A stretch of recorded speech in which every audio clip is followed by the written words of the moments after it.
In the late 1990s and early 2000s, Disney was struggling with a series of box office failures and disappointments. Touchstone Pictures, once a golden goose throughout the 90s, had started to decline. The parent company faced even greater challenges as traditional animation entered a crisis. One by one, its major animated films flopped in theaters, including The Emperor's New Groove, Atlantis, The Lost Empire, and Treasure Planet. Live-action films didn't fare much better. Titles like 101 Dalmatians 2, Inspector Gadget, The Kid, Mighty Joe Young, and several other projects also failed. Pixar helped keep things afloat, but at the time, Disney didn't own it, which created difficulties regarding profit sharing. The studio only received a percentage of the box office revenue. It was in this turbulent period that Disney decided to take a gamble on Pirates of the Caribbean, a decision that was far from easy. Development on Pirates could have started as early as the 1990s.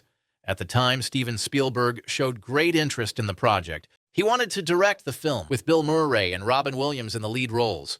Many Hollywood studios were eager to make a big pirate movie.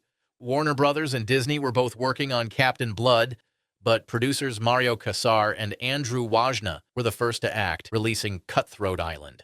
We all know how that turned out. Other pirate projects were immediately shelved. Not even Spielberg's name could keep Pirates afloat, and the outraged director was shown the door. Disney returned to Pirates of the Caribbean in the early 2000s. CEO Michael Eisner, under heavy criticism for losing the so-called Disney spirit, decided to adapt the company's theme park attractions for the big screen. Pirates of the Caribbean was one of them. However, things didn't go smoothly. Initially, Pirates was set to go straight to video, with Cary Elwes in the lead role. But that idea was scrapped due to Disney's ongoing box office failures. Eisner needed a major theatrical hit. Johnny Depp, of course, wasn't considered for the lead role at first. At the time, he was seen as a box office bomb, an actor whose presence almost guaranteed a film's failure. Between 1999 and 2001, 4 out of every 5 of Depp's films flopped, including From Hell, Sleepy Hollow, The Astronaut's Wife, The Ninth Gate, and Blow. His only real success was Chocolate. The script, originally penned by Ted Elliott and Terry Rossio, known for the films like The Mask of Zorro and Shrek, was later refined by Stuart Beattie, who created the character of Jack Sparrow. Beattie initially envisioned Hugh Jackman in the role and even wrote the character with him in mind. However, Disney rejected the idea, believing Jackman wasn't famous enough. The studio then offered the role to several other actors.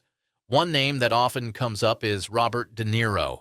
Early in development, he was approached to play Captain Jack Sparrow, but he declined, believing the film was doomed to fail. He later admitted to regretting this decision, which ultimately led him to accept a role in Stardust, a film that flopped at the box office. With few options left, the role finally went to Johnny Depp, who accepted. For its time, Pirates of the Caribbean had an impressive budget, setting a record for a Disney live-action film. Gore Verbinski, fresh off his success with The Ring, was chosen as director. Many believe it was Verbinski who ultimately saved Pirates from being scrapped. Depp was joined by veteran actor Jeffrey Rush and 2 relatively unknown young actors. Keira Knightley landed her role thanks to the British film The Hole, while Orlando Bloom was chosen because of The Lord of the Rings. Interestingly, Bloom's casting was purely strategic. By the time Pirates went into production, The Lord of the Rings, The Fellowship of the Ring, had already become a massive hit. When the studio gave Verbinski the choice between Orlando Bloom and Heath Ledger for the role of Will Turner, he picked Bloom solely because of The Lord of the Rings. The second film, The Lord of the Rings: The Two Towers, was set for release in late 2002, with The Return of the King scheduled for December 2003. Since it was already clear that these films would dominate the box office, Verbinski figured that Bloom, as part of the trilogy, would be a more valuable addition to Pirates of the Caribbean. The film faced its biggest crisis after production had already started. In mid-2002, Disney's The Country Bears flopped at the box office.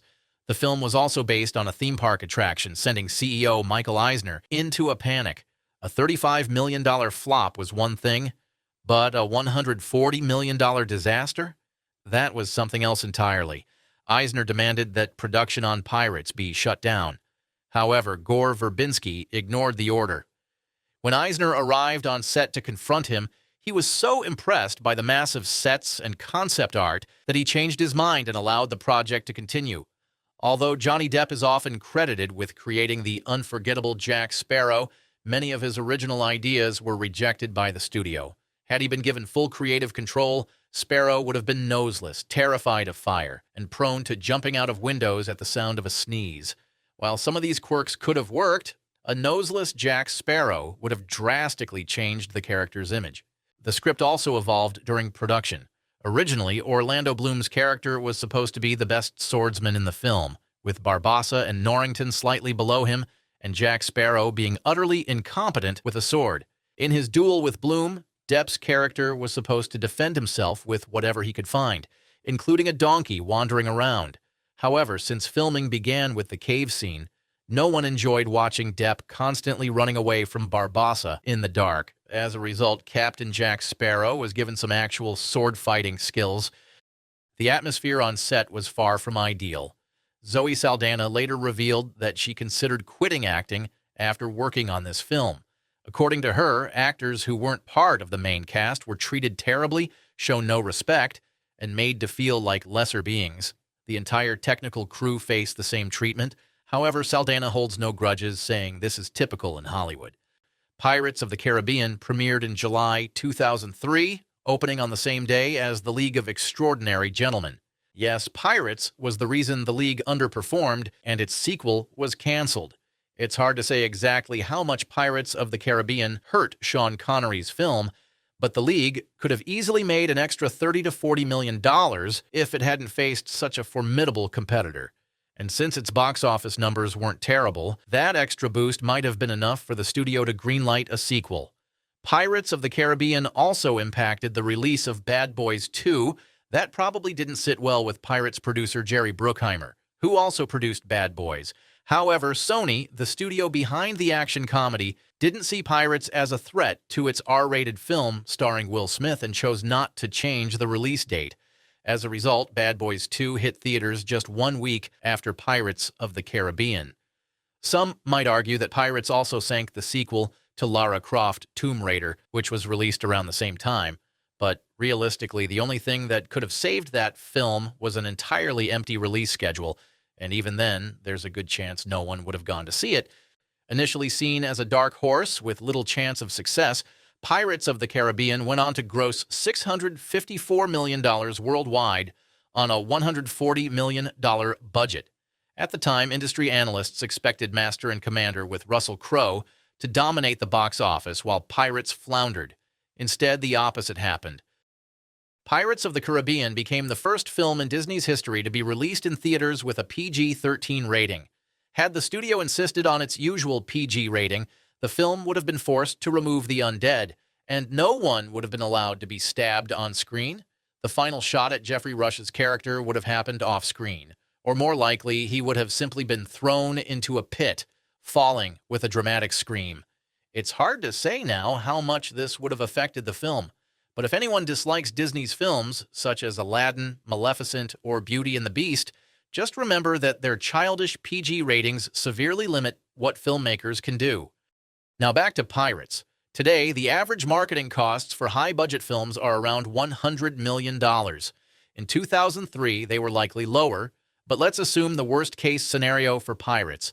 That gives us a total film budget of $240 million against box office earnings of $654 million.